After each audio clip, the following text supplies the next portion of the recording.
Agora, a gente vai colocar nessa tabela aqui, já preparando os valores para calcular a perda de carga, da somatória do comprimento dos trechos retos. Então, para o caso do trecho 1, 2, a gente tem os seguintes valores, né? 1 mais 4 mais 0,3. Então, a gente nota aqui no desenho, né? Então, para o primeiro trecho, vamos colocar aqui os valores. Então, o comprimento dos trechos retos vai ser 1 metro mais este valor aqui de 4 metros mais 0,3 metros. Então, a gente vai ter um valor de 5,3 metros.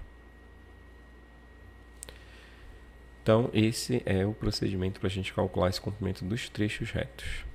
Então, aqui na primeira linha nós teremos 5,3.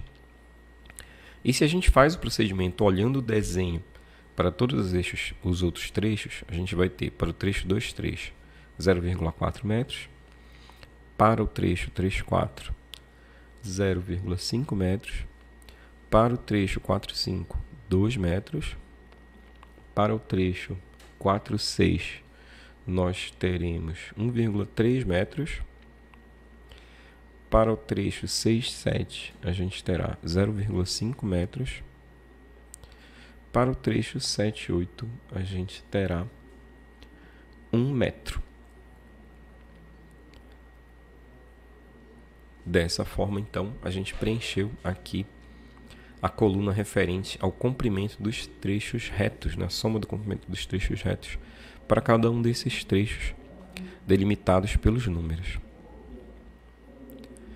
Vamos agora para a questão dessa coluna do comprimento equivalente. Aí a gente tem que olhar quais são as singularidades que existem em cada trecho. Por exemplo, no trecho 1, 2. No trecho 1, 2, nós temos aqui esse registro de gaveta. Nós temos uma saída de canalização a partir aqui do reservatório. Registro de gaveta. Temos um joelho de 90 graus, 2 joelhos de 90 graus e 3 joelhos de 90 graus. Esse T de passagem aqui, a gente vai considerar no trecho seguinte. Esse T aqui que vai fazer a derivação para a ducha. Então, a gente vai somar aqui o comprimento equivalente dessa saída de canalização, né? Vamos organizar aqui para a gente não se confundir. Então, esse comprimento equivalente seria igual ao comprimento equivalente da saída de canalização. Aí a gente tem que olhar aqui na tabela dos comprimentos equivalentes. Saída de canalização para o diâmetro de 25 milímetros, a gente tem 0,9. Então, 0,9. Então, agora tem o registro de gaveta. Então, o registro de gaveta, a gente vai olhar aqui na tabela. Para o diâmetro de 25 milímetros, a gente tem o valor de 0,2. Mais 0,2. E agora nós vamos considerar os joelhos de 90 graus. Então, nós temos aqui um total de 1, 2, 3 joelhos. E cada joelho de 90 graus, para 25 milímetros, a gente tem 1,2 metros de perda de carga. Ok. Então, mais 3 vezes 1,2. Então, quando a gente faz essa soma, a gente obtém o valor de 4,7 metros. Então, este valor é o valor do comprimento equivalente aqui para esse primeiro trecho, em metros, né? 4,7. Se a gente faz o mesmo procedimento para os outros trechos, a gente vai preencher a tabela da maneira adequada, né? Então, por exemplo, vamos apenas fazer os cálculos aqui sem escrever para esse segundo trecho. Segundo trecho, o único elemento de singularidade que a gente vai ter de perda de carga é esse T de passagem direta. Então, a gente vai ver aqui o T de passagem direta para o diâmetro de 25. Então, a gente tem aqui 0,8. Então, será aqui nesse trecho 0,8. Então, fazendo o mesmo cálculo para os outros trechos, nós teremos 0,8 metros para o trecho 3,4. Para o trecho 4,5, nós teremos 13,4, porque tem aquele registro de pressão, que é uma perda de carga grande. Nós temos 4 a 6, 2. 6 a 7, nós temos 0,8.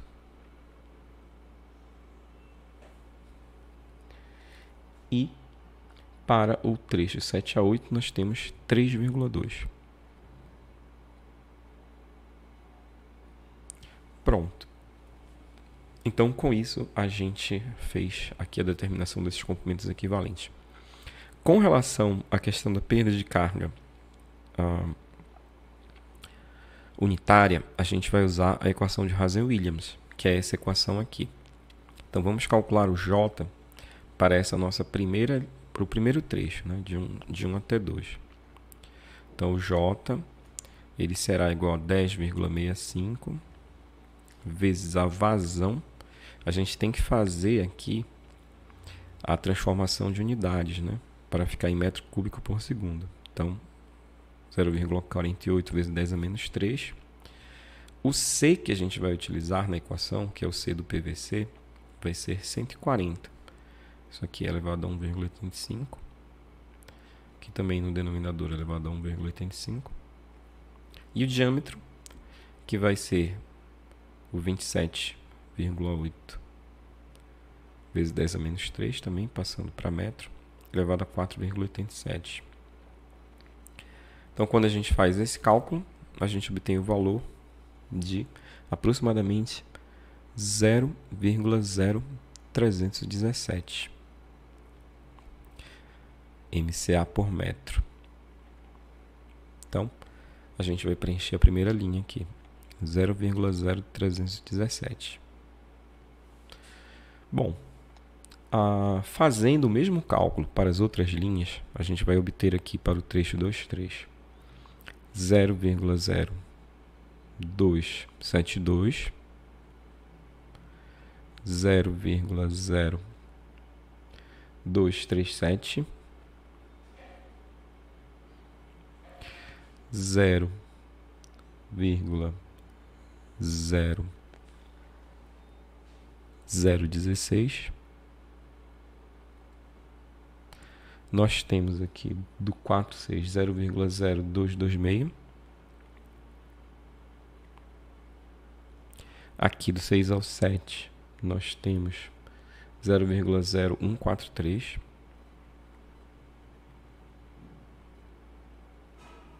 E aqui do 7 ao 8 nós temos 0,0056.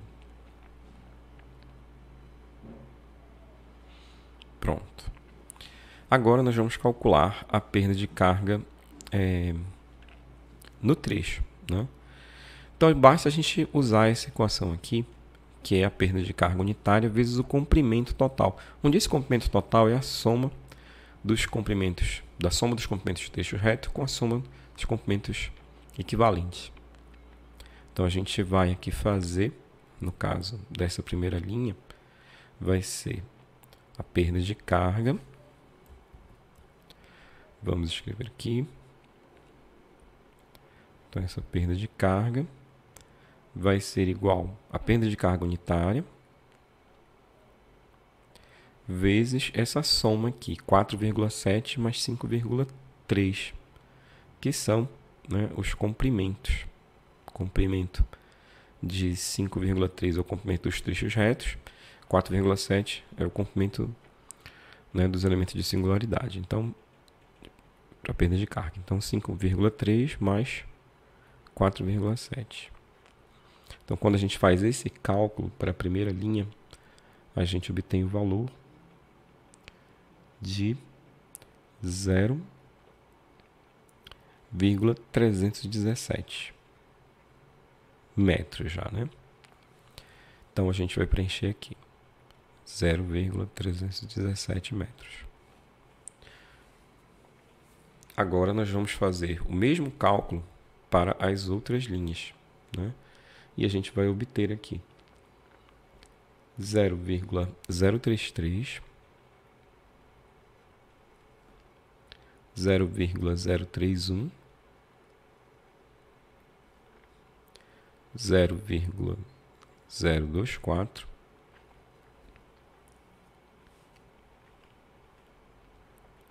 0,074, 0,019 e 0,024. Agora nós vamos definir essa outra coluna, que é o desnível geométrico em relação ao reservatório. Então, o trecho 1, 2 é esse trecho aqui, né? A gente vai calcular esse desnível geométrico do ponto 1 para o ponto 2. No caso, nós temos aqui exatamente 4 metros, que é a diferença de altura entre esses dois pontos, a partir do reservatório. Ponto 1 é um reservatório, né?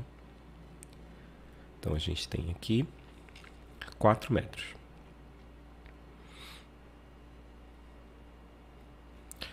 No trecho 2, 3, a gente tem que avaliar a diferença entre os pontos 2 e 3, né? Então, esse desnível geométrico, ele é aqui entre os pontos 2 e 3, 0. Assim como também vai ser entre os pontos 3 e 4. Então, a gente pode escrever aqui 0 e 0. Do ponto 4 para o ponto 5, é exatamente aqui o chuveiro, né? Então, a gente tem um desnível aqui entre o ponto 4 e 5 de 2 metros. Só que é no sentido contrário que a gente considerou positivo inicialmente aqui para esse primeiro desnível. Então, a gente vai considerar negativo, que seria menos 2 metros.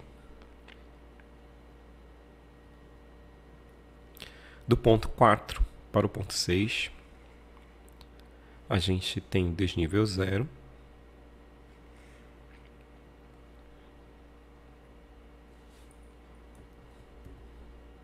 Do ponto 6 para o ponto 7, o desnível também é 0. E, finalmente, do ponto 7 para o ponto 8, que é a torneira de jardim, a gente vai ter menos 0,4.